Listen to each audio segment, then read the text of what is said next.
Okay, we want to welcome everyone this morning. This is week 3 in Apologetics, so this will be class 3, the divine inspiration of the Bible, part 2.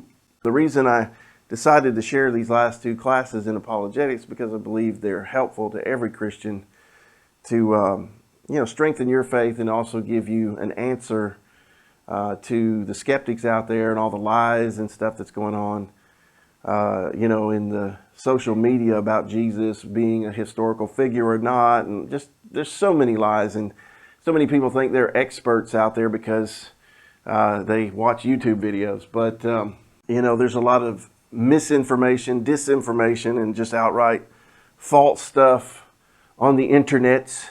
So we have to dig in. And so we're digging into stuff, back when I started in the ministry 31 years ago, there was no internet. So like I've said many times before, you actually had to go to real libraries and look up real books. And that's how you did research.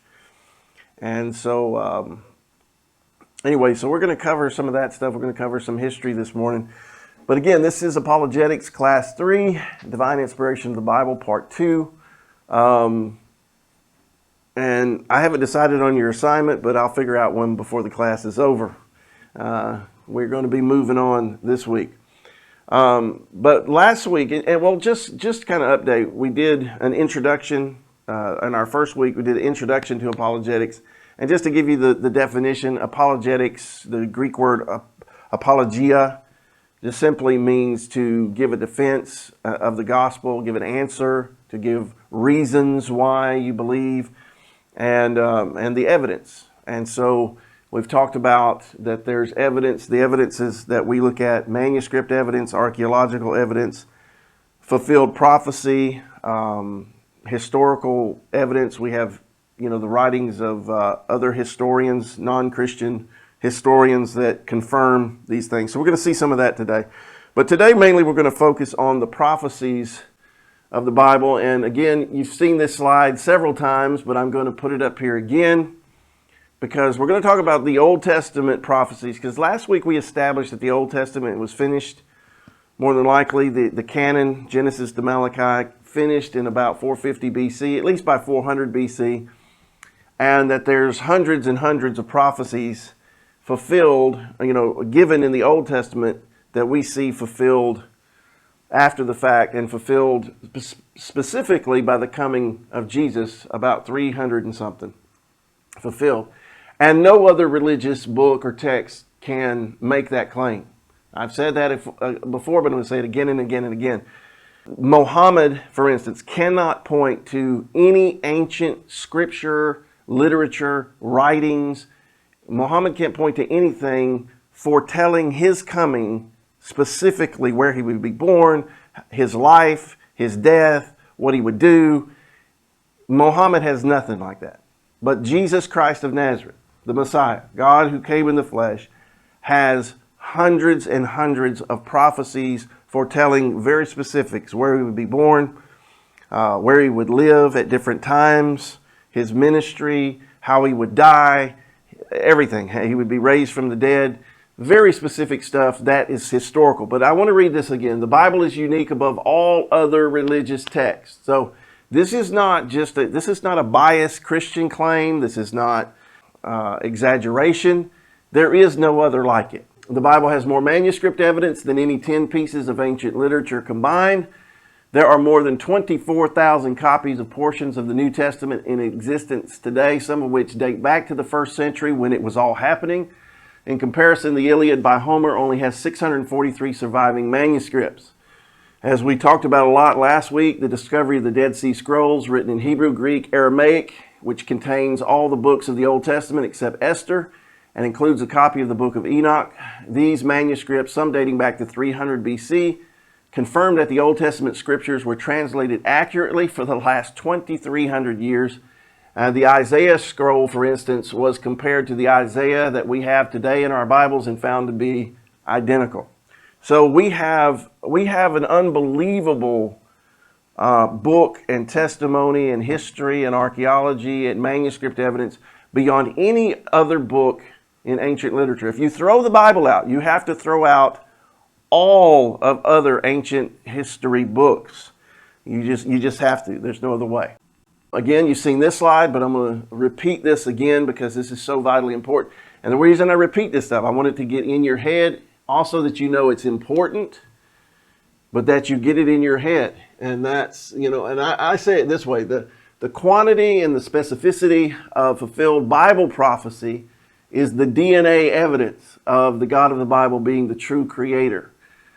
And that's one of the very outstanding and undeniably unique aspect of Jesus' life is that it fulfilled literally hundreds of predictions and prophecies written in the Bible, made by ancient prophets and seers, many of them centuries before he was born. These prophecies gave specific details regarding his birth, life, death, that no mere mortal could possibly fulfill. And we're going to look at that today. We're going to look at some of the specific prophecies. In the first books of the Bible, over 300 such predictions about the Messiah or Savior can be found. 20th century archaeological discoveries of hundreds of ancient Old Testament manuscripts have proven without a doubt that these prophecies were indeed written centuries before Jesus was born. Because there'll be some goofballs out there that try to say, oh, the prophecies of Jesus were written after his birth, his life, his death, his ministry. It's just nonsense, okay? It does not... Anybody that knows anything about history knows that's not true. Now, we talked about this last week, but again, covering this ground again because this is vitally important. The Septuagint version lets you know that there was a secular king, King Ptolemy, the king of Egypt, Ptolemy II Philadelphus, ordered a translation of the Hebrew scriptures, the Hebrew Bible, what we now call the Old Testament. He ordered that translated from Hebrew to Greek and to put in the library in Alexandria. And so that happened in around 248, 250 BC. That is a historical fact, okay? The Septuagint version became widely used for the next 200-300 years there and more. But anyway, the Septuagint version was the first translation of the Old Testament from Hebrew to Greek. It was ordered to be done by the king of Egypt, Ptolemy II Philadelphus, around 250 to 248 BC to put in his famous library in Alexandria.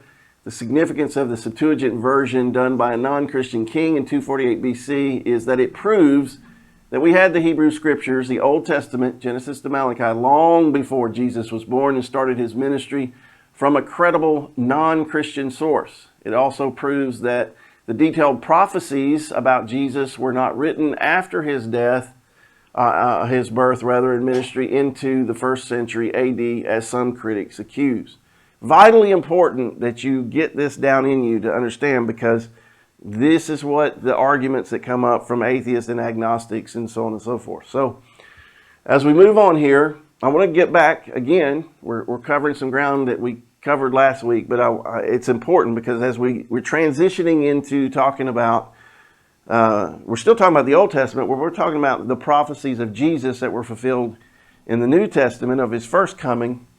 And just so you see, here's Flavius Josephus, the complete works of Josephus. He was the 1st century Jewish historian, not a Christian.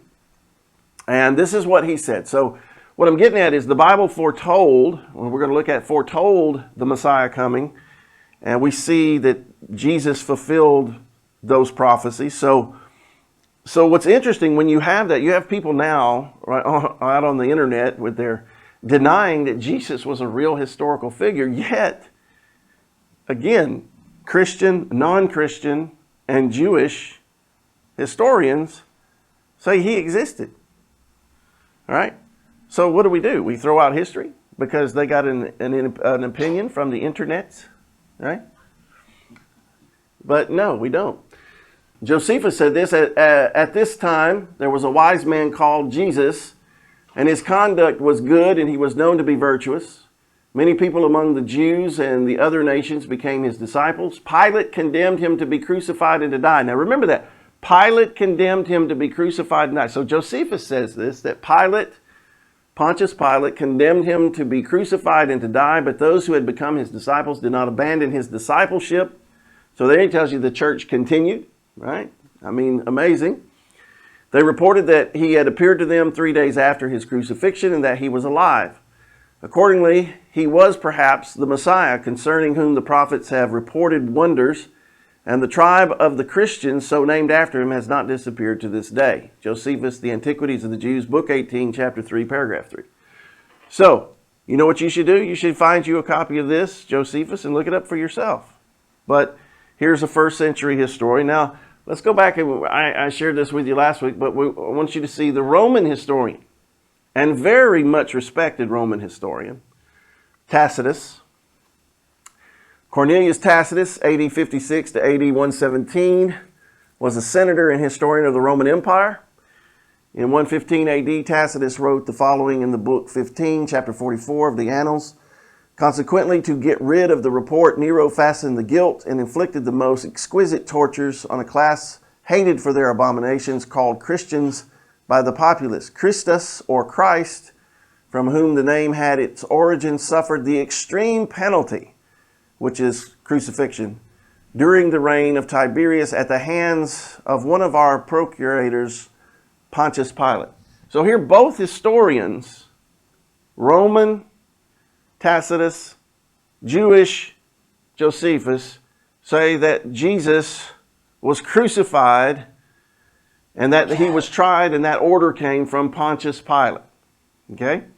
Now some more information I didn't give you last week on Tacitus. And this is a picture of a very, very old copy of his writings. And there it is again. But let me skip on down. This is the same thing. This is just, again, another source, another person. I think this was from Biblical Archaeology or something.com or whatever there. Something I didn't know this about Tacitus until I read this little bit right here, which makes sense. I knew he was not a Christian, and in fact, he was actually very anti-Christian, Tacitus was.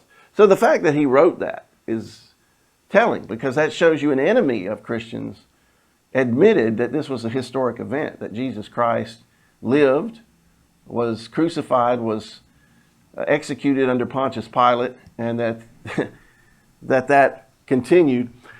Tacitus's terse statement about Christians clearly corroborates the New Testament on certain historical details of Jesus' death. Tacitus presents 4 pieces of accurate knowledge about Jesus. Christus, used by Tacitus to refer to Jesus, was one distinctive way by which some referred to him, even though Tacitus mistakenly took it for a personal name rather than a title. This Christus was associated with the beginning of a movement of Christians whose name originated from his. So again, his history he's putting here. He was executed by the Roman governor of Judea, and the time of his death was during Pontius Pilate's governorship of Judea during the reign of Tiberius. Many New Testament scholars date Jesus' death to 29 CE. Pilate governed Judea in 26 through 36 CE, while Tiberius was emperor 14 through 37 CE. So that gives you that. But we find out here, in this bottom paragraph here, that earlier in his career when Tacitus was proconsul of Asia, he likely supervised trials, questioned people accused of being Christians, and judged and punished those whom he found guilty, as his friend Pliny the Younger had done when he was the provincial governor. Thus Tacitus stood a very good chance of becoming aware of information that he characteristically would have wanted to verify before accepting it as true. So he set his judge over Christians, people accused of being Christians, not worshiping the emperor, not being loyal to Rome. Just amazing, isn't it? That this man confirms the historic Jesus Christ and that he was killed under Pontius Pilate. Then we have this interesting stone here. It's called the Pilate Stone. And the reason I bring this up, because not only this is an inscription upon limestone, this is historical, you could say, manuscript evidence from a non-Christian, non-Jewish source, right? Confirming Pontius Pilate. And it's both manuscript evidence and a piece of archaeology.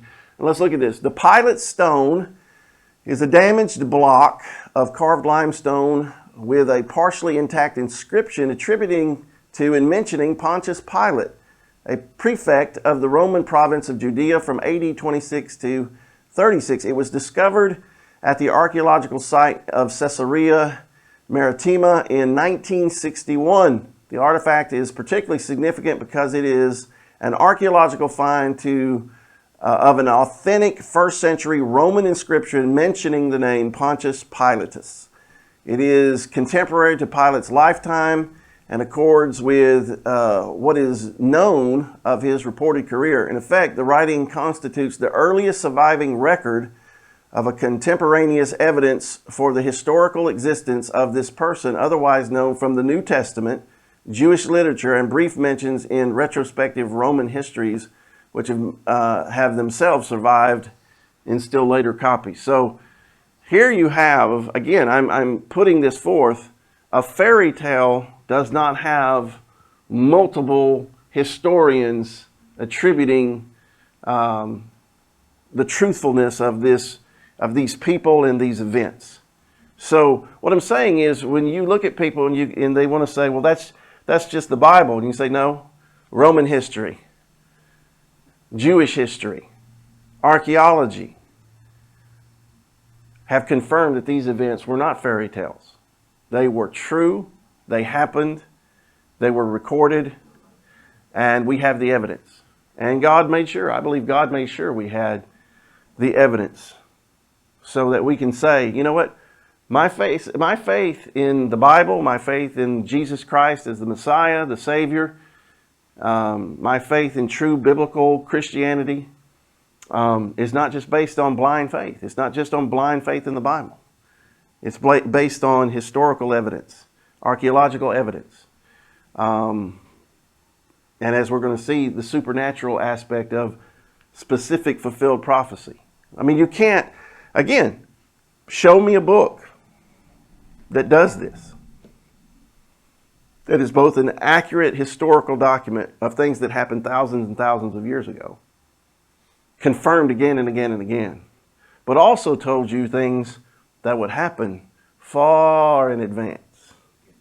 Yeah, again and again and again and again, right? So let's keep going here. So we're back to this, Luke 24:44. Again, this one is important. We mentioned this the other day. But Jesus said, "These are the words which I spake unto you while I was yet with you, that all things must be fulfilled, which were written in the law of Moses, in the prophets, and in the Psalms concerning me." So here, the Apostle Luke, recording what Jesus said, Jesus stated that there are things in the law of Moses, in the prophets, and in the Psalms concerning him, things written a minimum of 450 years before he was born, minimum. Some of them written, as you're going to see, Isaiah and Micah, 750 BC. David, 1000 BC. Going back to Moses, about 1500 BC. Even going back to the Garden of Eden, there was a prophecy. So going back about 6,000 years, right? But let's look at some of these. We're going to look at these. So what were these things that were written in the law of Moses and in the prophets and the Psalms concerning Jesus? So we're going to look at them today, and you're going to have to write these down. I am going to try to make these PowerPoints available to the students, so in some way, we'll figure that out. But anyway, let's keep going here. So we asked this question. So Jesus Christ, the Messiah foretold. Let's look at a few of these passages. He would be the seed of a woman. So this is in Genesis 3:15. The Lord said to the serpent, I'm going to put enmity between your seed and her seed, and you're going to bruise his heel, but he's going to bruise your head. So right there, the earliest prophecy, going back to the Garden of Eden, actually. Of course, God had Moses write this down. But the prophecy is much older than that. Much older than the time. So he would be the seed of a woman. Meaning, again, as we're going to get into, that virgin birth thing. A human man not being involved, but a human woman being involved to bring the Messiah into the world. Genesis 18:18 fulfilled, we see in Matthew 1:1 and Luke 3:34. Promised seed of Abraham. So the descendant, the family he would come from. So he would be of the seed of Abraham. So that narrows it down, doesn't it? It can't just be anybody across the world, any group of people. So that's very specific where the Messiah would come from. Again, promised seed of Isaac, promised seed of Israel. So as you see, that continued. This gives you the scriptures, Genesis 17:19, Numbers 24:17. Here's some more. Messiah would be from we narrow it down, so we went from Abraham, right? Now, we went to Isaac, then we went to Israel, and Israel had, 12 sons? So now we narrow it down to which of the 12 sons, which of the tribe he would come from. So the Messiah would come from the tribe of Judah, Genesis 49:10. Again, we're not looking up all these scriptures this morning because we'd be here for hours upon hours. I want you to look them up. And it says the Messiah to be from the tribe of Judah, and then we see where that's fulfilled. Heir to the throne of David, Isaiah 9:7. We are going to turn to that one in a minute. So it keeps to be born in Bethlehem, Micah 5:2. We see fulfilled in Matthew 2 and Luke 2. Time of birth prophesied, Daniel 9:25. Daniel foretold the 469 weeks of years that would take place from the time that the city was to be restored, the city of Jerusalem, from that decree. Puts you to the time that Messiah would appear and he would be cut off, but not for himself. So Daniel even told you the time period the Messiah would show up. So you have the family he would come from, the place he would be born, and then you have the time frame in which he would appear from Daniel 9. And then, of course, Jesus to be born of a virgin. That's Isaiah 7:14. We're going to cover that in detail this morning because that is absolutely important. It's amazing. Even the Quran admits this. Did y'all know that? Even Muhammad admitted this right here, that Jesus was born of the Virgin Mary. All right, now we need to deal with this because this is something actually, it's funny, something actually that the Muslims try to argue about Jesus being the heir to the throne of David, because there was a curse on Coniah, one of the kings of Judah. He was the son of Jehoiakim, king of Judah, who was taken into captivity by Nebuchadnezzar in 597 BC.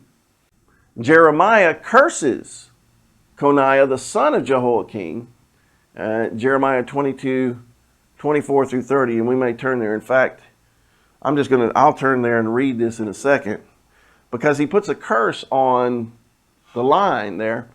Unless a curse was pronounced on Coniah that none of his descendants would prosper sitting on the throne of David. Had our Lord Jesus been the biological son of Joseph, he could not be successful on the throne of David because of this curse.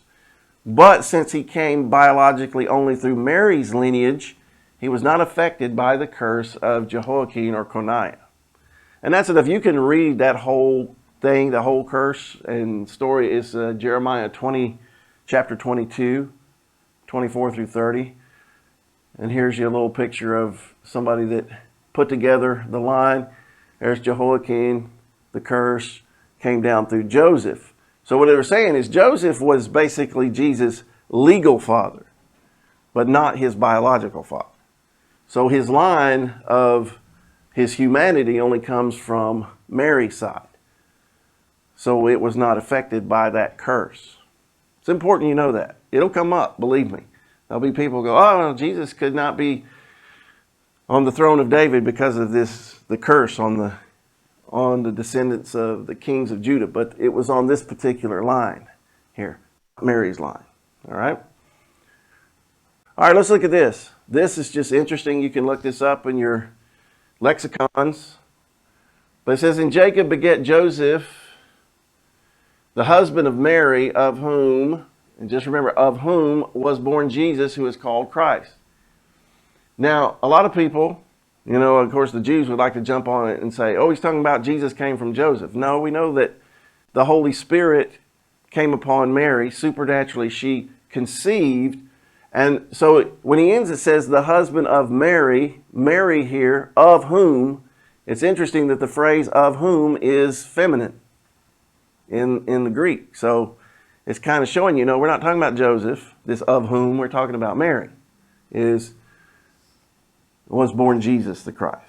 Matthew, the word of whom is in the feminine singular. This indicates clear that Jesus was born of Mary only and not Mary and Joseph. It is one of the strongest evidences for Jesus' virgin birth. All right, here's some more prophecies that were in the Old Testament fulfilled surrounding right after Jesus was born. The massacre of the infants prophesied in Jeremiah 31:15. Fulfilled, we see in Matthew 2:16-18. Jesus would spend time in Egypt. Hosea 11:1, he says, I'll call my son out of Egypt. A prophecy in Hosea. And then we see it fulfilled. Matthew 2, remember, the Lord, the angel spoke to Joseph, take Mary and Jesus into Egypt because Herod seeks his life. And then, so Hosea 11, then God spoke to him, basically, bring my son out of Egypt. And they moved into Nazareth after this. The Messiah would minister in Galilee. This is kind of an overlooked prophecy many times. Isaiah 9:1-2 talks about Galilee would be in great darkness and the light would shine there. And that Jesus would begin his ministry in Galilee. So there's just many specifics. He would be a prophet. Deuteronomy 18:15. Now, what's interesting about that, if you look up Deuteronomy 18:15, Moses prophesied, said, the Lord is going to raise up a prophet like unto me. Now, what did God use Moses to do? God used Moses in many supernatural signs and wonders and miracles, right? He used Moses to bring judgment upon the most powerful nation on the earth. He also used Moses to establish the law and basically that entire covenant. Now that's significant because when Jesus came to establish the new covenant. He did many signs and wonders and miracles, and he will be the returning king who will bring judgment upon the kingdoms of this world. It's Satan's kingdom that will be the final end time kingdom of the Antichrist. So think about that, how specific that is. Who else in this time frame could fulfill that? John chapter 6, even John 1, he talks about it. He talks about how the law came by Moses, but grace and truth by Jesus Christ. So where God used Moses to really establish the nation of Israel, to establish the law and establish the old covenant, it was all to point to Jesus. When Jesus came to establish the new covenant. I wish I could get the Torah people to understand that. They keep wanting to live under Moses, but Jesus came to establish the new. All right, so of course, Psalm 110, written 1000 BC, says that the Messiah would be a priest after the order of Melchizedek. And we see the fulfillment of that in the book of Hebrews as Jesus becomes our high priest, and he's from the tribe of Judah, not the tribe of Levi. And so the book of Hebrews, I believe the Apostle Paul explains how that the Levitical priesthood, again, the law of Moses, done away with. Now the Melchizedek priesthood, Jesus is the high priest. It changed from old covenant to new covenant. But that was foretold. Look at that, 1000 BC. But fulfilled in Jesus, right? Well, let's keep going here. We've got a lot to get through. Jesus was to be rejected by his own people. Isaiah 53:3. In fact, I'm going to turn there. We'll go ahead and turn there. Because Isaiah 53 is a very, very important chapter. You hear that, students? Isaiah 53 is a very, very important chapter. Again, Isaiah confirmed to be written 750 BC. The Old Testament canon finished 450 BC. We know Isaiah was in the Septuagint version, translated in 250, 248 BC. And so this has always been in here. But let's read this. Think about this. When you know what happened with Jesus. Now we know what happened. Who hath believed our report, and to whom is the arm of the Lord revealed? For he shall grow up before him as a tender plant, as a root out of dry ground. He hath no form nor comeliness. And when we shall see him, there is no beauty that we should desire him. Now I think that's right there just saying, the Messiah is going to what? Grow up, meaning he will be born as a human. He's going to grow up, and that he's going to appear to be so normal. It's just your average person. That there's, even his own brothers initially, even when he started healing the sick and casting out demons they still didn't believe him. Because it's like, he's just a dude, right? He's just a man. Because he just looked like everybody else. Well, let's keep going.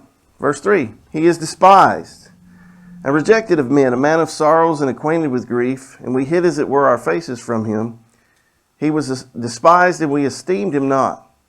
Surely he hath borne our griefs and carried our sorrows, yet we did esteem him stricken, smitten of God, and afflicted. And that's interesting.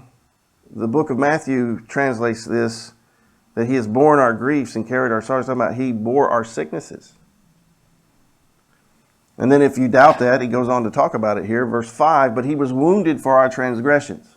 So this begins to show that there would be, the Messiah would suffer wounds. He would bleed. He would die, as we'll see, but he would suffer and shed his blood for our transgressions. So that talks about the atoning death of the Messiah, that he would come to atone for our sins. But he was wounded for our transgressions. He was bruised for our iniquities. The chastisement of our peace was upon him, and with his stripes we are healed. So here all we have is, we have so much here. He's going to be wounded because he's going to be paying the price for our transgressions. He's going to be bruised for our iniquities. The fact that it says that with his stripes we are healed, meaning he's also going to be beaten with a whip. I mean, how specific can you get, right? And again, it's historical fact that Pontius Pilate had Jesus whipped or scourged before he was wounded. And of course, he was bruised by the beating he took from Roman soldiers. And then he was wounded on the cross when they nailed his hands and feet there.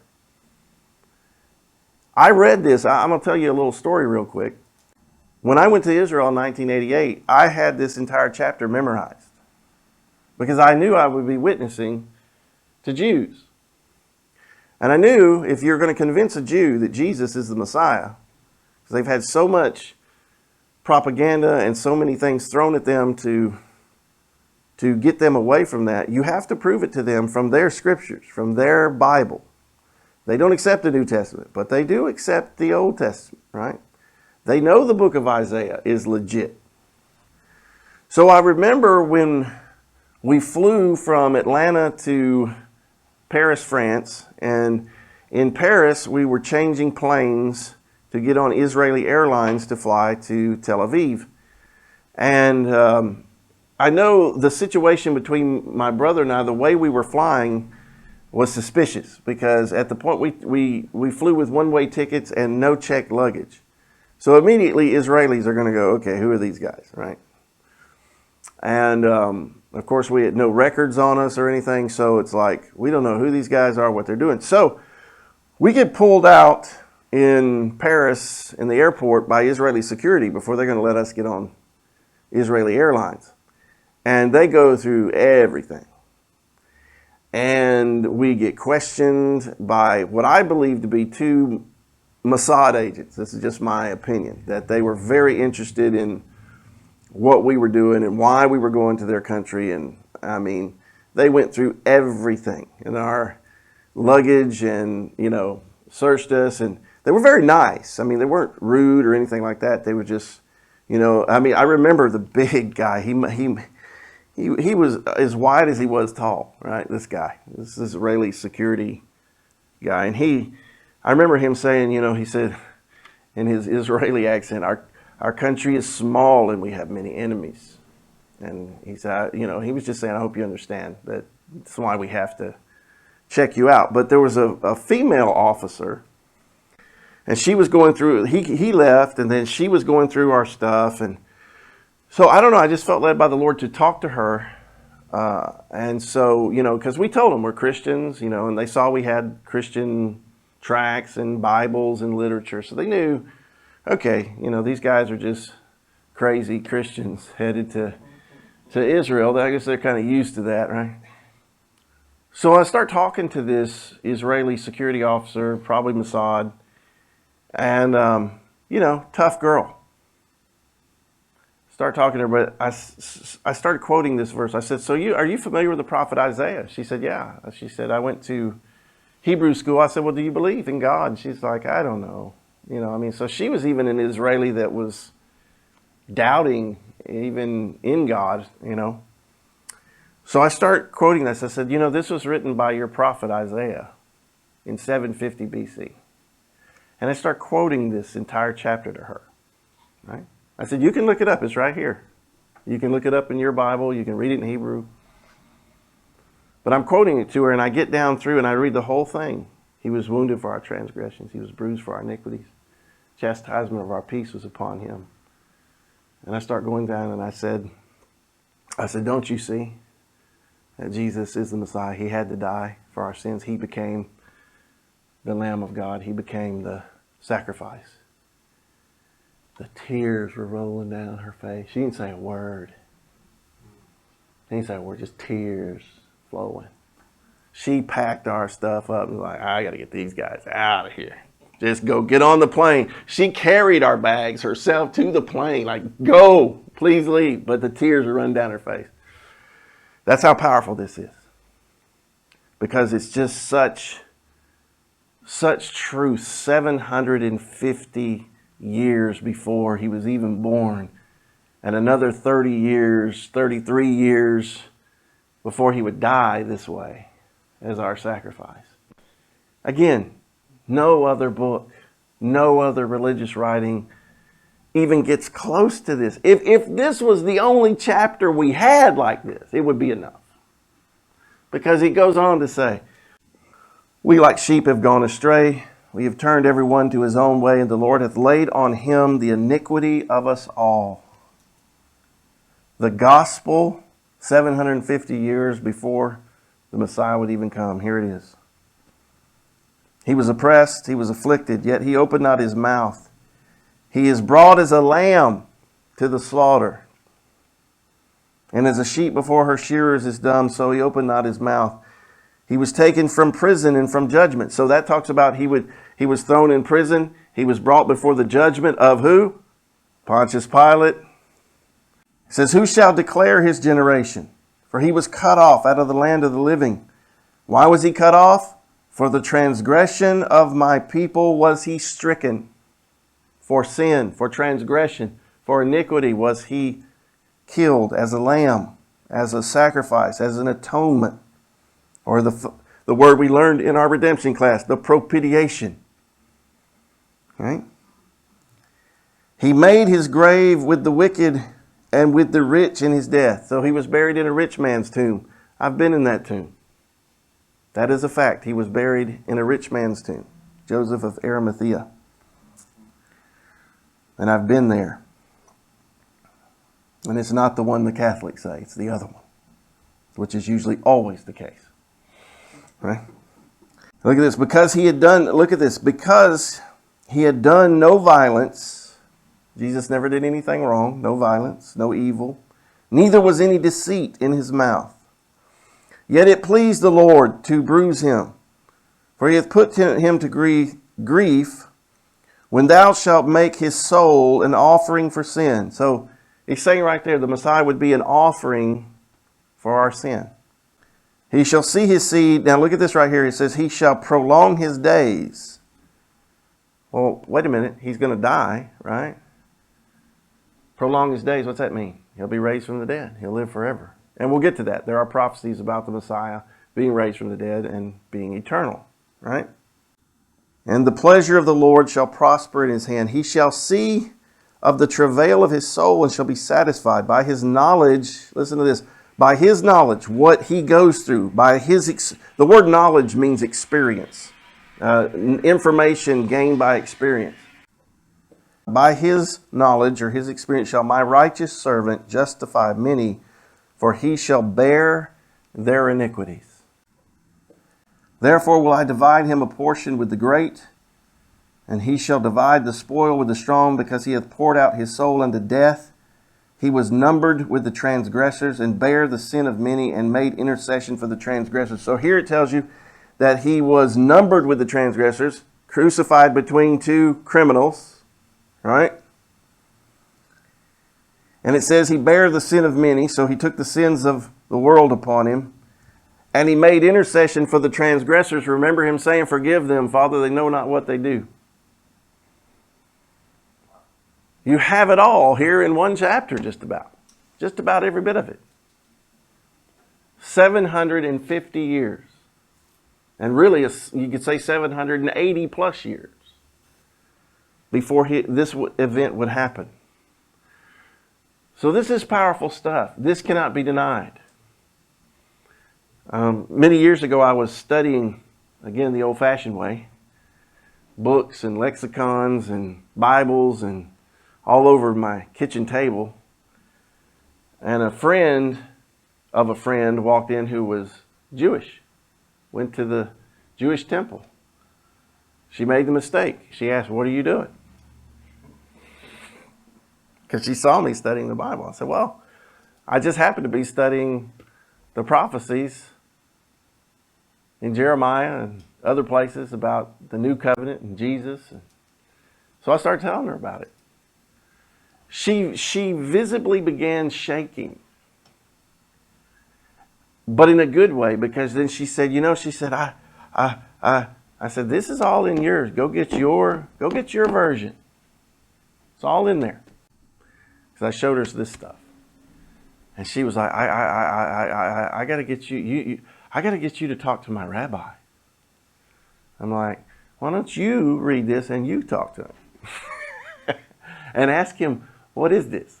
Right? Oh boy, you want to see a rabbi do a dance, some theological monkey gymnastics, start asking about Isaiah 53. All right?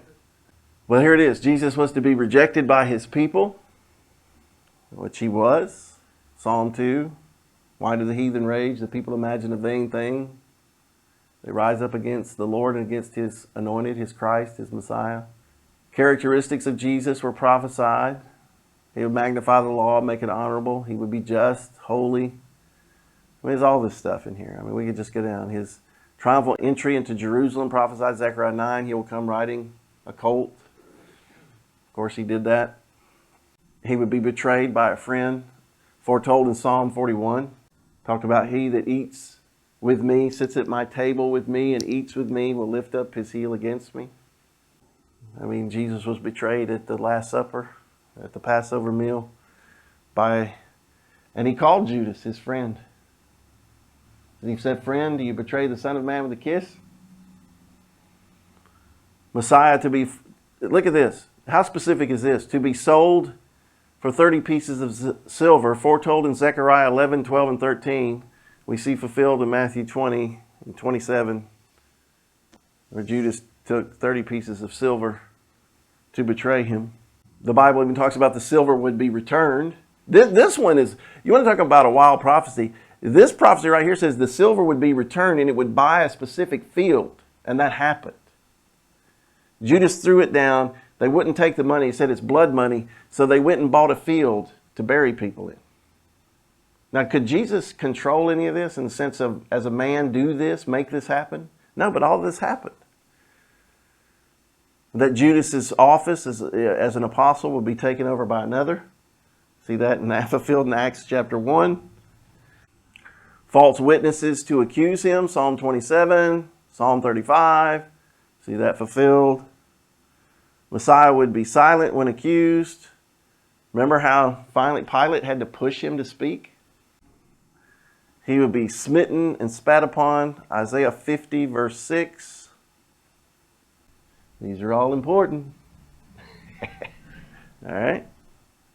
Messiah would be hated without a cause, Psalm 69. They hated me without a cause because he never sinned. He was sinless. Being God in the flesh, he lived a sinless life because he was conceived by the Holy Spirit. He was not tainted by Adam and Eve's sin, but hated without a cause. Think about it. Jesus just went about doing good. He healed sick people. He cleansed lepers. He opened the eyes of the blind. He raised the dead. He said, love each other, forgive each other, and yet they killed him. Think about that. I mean, none of us have lived sinless life. He lived a sinless life, and yet they still killed him. Messiah was to suffer for the sins of others. We just read that in Isaiah 53. Emmanuel, or God with us, will be crucified with sinners. We read that. Messiah's hands and feet to be pierced. Psalm 22. We are going to turn to that in just a second. How specific is that? Psalm 22, 1000 BC, his hands and feet pierced, as well as his side. But that's foretold Psalm 22, Zechariah 12. You see the fulfillment, John 19. Jesus would be mocked and insulted, Psalm 22. We see it fulfilled, Matthew 27, Mark 15. Messiah to be given gall and vinegar, Psalm 69. We see that fulfilled while he was on the cross. They offered him the gall and the vinegar. He refused to drink it. He would hear the scriptures mocked. And they did that, of course. If you're Elijah or the Christ, come down from the cross, you know. Messiah would pray for his enemies, Psalm 109, Isaiah 53:12, fulfilled Luke 23:34. Messiah's side was to be pierced, Zechariah 12:10. Soldiers would cast lots for his coat, Psalm 22. That's why we're going to read Psalm 22 in a minute. Psalm 22 is amazing. Now here we go. King David prophesied in 1000 BC in Psalm 22 that his hands and feet would be pierced. Let's look at this. It said, all that see me will laugh me to scorn. I am poured out like water. All my bones are out of joint. My heart is like wax. It is melted in the midst of my body. Can you imagine bearing the sins of mankind while hanging on the cross? What that did to his heart, to his spirit, to his soul, bearing all of that. Only God in the flesh could do that, folks. No man could do that. No mere man. He said, my strength is dried up like a potsherd. My tongue cleaveth to my jaws. They pierced my hands and my feet. Isn't that amazing? Let's just turn there. Can we flip to Psalm 22? I want to read the whole thing. Psalm 22. Again, absolute fact of history. This was written over 1,000 years before Jesus came, before he was born, before he died on the cross for our sins. You're going to hear something familiar. Now think about this. In the same chapter it talks about they pierced my hands and my feet. It starts out with this. Psalm 22:1. My God, why hast thou forsaken me? Why art thou so far from helping me and from the words of my roaring? Does that sound familiar? See, Jesus, it's recorded, he said that on the cross while hanging on the cross. He said, oh my God, I cry in the daytime, but thou hearest not, and in the night season I am not silent. But thou art holy, O thou that inhabitest the praises of Israel. Our fathers trusted in thee. They trusted and thou didst deliver them. They cried unto thee and were delivered. They trusted in thee and were not confounded. But I am a worm and no man, a reproach of men and despised of the people. All they that see me laugh me to scorn. They shoot out the lip. They shake their head. Listen to this, verse 8. Say, he trusted on the Lord that he would deliver him. Let him deliver him, seeing he delighted in him. Remember they said, if he's of God, if God's his father, let him come down, let him deliver him, let him bring him down. Remember the mocking? Verse 9, but thou art he that took me out of the womb. Thou didst make me hope when I was upon my mother's breast. I was cast upon thee from the womb. Thou art my God from my mother's belly. Be not far from me, for trouble is near.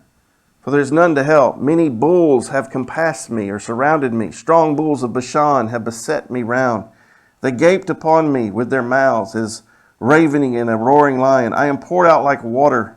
All my bones are out of joint. My heart is like wax. It is melted in the midst of my bowels. My strength is dried up like a potsherd. My tongue cleaveth to my jaws. Thou hast brought me into the dust of death. For dogs, meaning Gentiles, have compassed me or surrounded me. The assembly of the wicked have enclosed me. They pierced my hands and my feet. I may tell all my bones. They look and they stare upon me. They part my garments among them. They cast lots upon my vesture. Now you can read on, but I want to stop there because I just want you to think about that for a minute. King David, was his hands and feet pierced? No. What's interesting is you see sometimes in these Psalms and sometimes in prophetic things, you'll see all of a sudden he's talking about one thing and then boom, there's the Holy Spirit inspired this section. He couldn't be referring to himself. Just this supernatural, here's a prophecy that's going to be so specific, it's going to blow people's minds. But think about this, how many people today, people out there that are into denying Jesus, into the zeitgeist and all that nonsense, or the Mithra lie and all this stuff where they're trying to say Jesus is a myth. But how many people know about this? How many people know that they can prove that this right here, Psalm 22, was written 1000 BC, historical fact, and then you don't see this fulfilled until, 33 BC in Jesus Christ. And then you have historians like Josephus and the Roman senator Tacitus saying, yes, Jesus suffered under Pontius Pilate the ultimate penalty, which was crucifixion. Isn't that amazing? But I tell you the truth, over the years, I've not heard very many preachers and pastors and Christians even talk about this when this is one of the most powerful evidences you can give. When you put together the historical references, the Pilate stone, archaeology, and you put together with this and you show this here, the Septuagint version, you put all this together for somebody and they still won't believe the Bible. It's not, at that point, it's just willful ignorance. It's willful rejection. It's not ignorance. It's been presented to you and you just don't want to hear it, right? But this is the kind of stuff that you've really got to give to those skeptical of the Bible, of the Scriptures, right? Here we go. Messiah's bones were not broken. Psalm 34:20. Remember they're going to break his legs, but when they came, he had already died, so they didn't break his legs. Messiah be buried with the rich. Messiah be resurrected from the dead. Now this is important one. Psalm 16:10. Just kind of mark that down. That's the same psalm that Peter quotes in Acts 2 when he says, you would not allow your Holy One to see corruption. Meaning, Jesus would not be in the grave long enough to begin to decay. And he would not leave his soul in hell or in the underworld. Okay? Bible tells us Jesus did go down there and preach. There's two parts of the underworld, paradise and actually the place of torment, suffering, pain, the hot place. There's a gulf between the two. Psalm 16, very important. So see, when you remember when the day of Pentecost happened, Peter reminds them that the Messiah that you just crucified, that David said he would rise from the dead. And he quotes this verse, this Psalm 16 here. So, students, another important prophetic passage. Here, a Messiah would ascend up to heaven. Psalm 68, we see it fulfilled in Luke 24, Acts 1:9. Let's get a little bit of this. The Son, because this is probably one of the most important passages here too. Isaiah chapter 9. I speak of this one a lot because this one is so crystal clear, declaring the Son who would be born to also be the everlasting Father and the mighty God. Yet you can't deny this. People that want to deny, like Jehovah's Witnesses and Mormons and Islam and other Baha'i faith, other New Age sects, the Oprah crowd and the Deepak Chopra crowd, they want to deny Jesus as God in the flesh. Even a lot of Christians don't understand how is the Son, the Father, and all this stuff. And I've explained this many times. I'm not going to repeat it today. But this verse is irrefutable here. this passage in Isaiah when he says, "For unto us a child is born, unto us a son is given, and the government shall be upon his shoulder, and his name shall be called Wonderful, Counselor, the Mighty God, the Everlasting Father, the Prince of Peace." Again, irrefutable, the Son, Messiah, would be God in the flesh. So the Bible foretold this specifically. Here we see Luke 1:30. The angel of the Lord said unto her, "Fear not, Mary, for thou hast found favor with God, and behold, thou shalt conceive in thy womb, and bring forth a son, and shall call his name Jesus, and he shall be great, and he shall be called the Son of the Highest. And the Lord God shall give unto him the throne of his father David, and he shall reign over the house of Jacob forever, and his kingdom there shall be no end."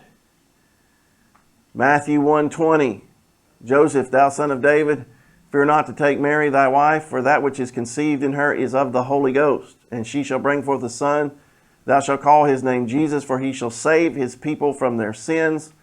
Now all this was done that it might be fulfilled, which was spoken of the Lord by the prophet, saying, Behold, a virgin shall be with child, and shall bring forth a son, and they shall call his name Emmanuel, which being interpreted is God with us."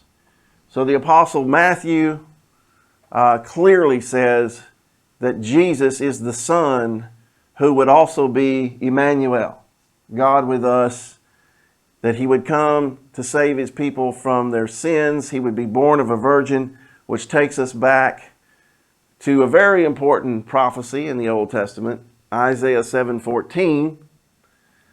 "Therefore the Lord himself shall give you a sign. Behold, a virgin," the Hebrew word Alma, "shall conceive and bear a son, and shall call his name Emmanuel," God with us.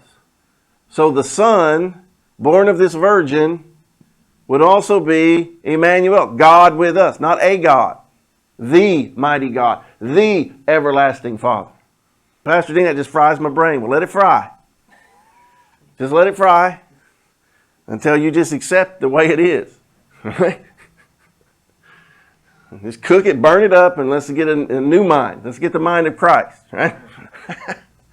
All right, but here it is. So this prophecy. Now you got, listen, people in the Torah movement right now who try to take this apart and say that word shouldn't be translated virgin, just a woman. Because a lot of in the Torah movement are trying to just make Jesus out to be just a man, not God in the flesh. There is a denial within many aspects, many parts of the Torah observant movement to deny the deity of Jesus Christ.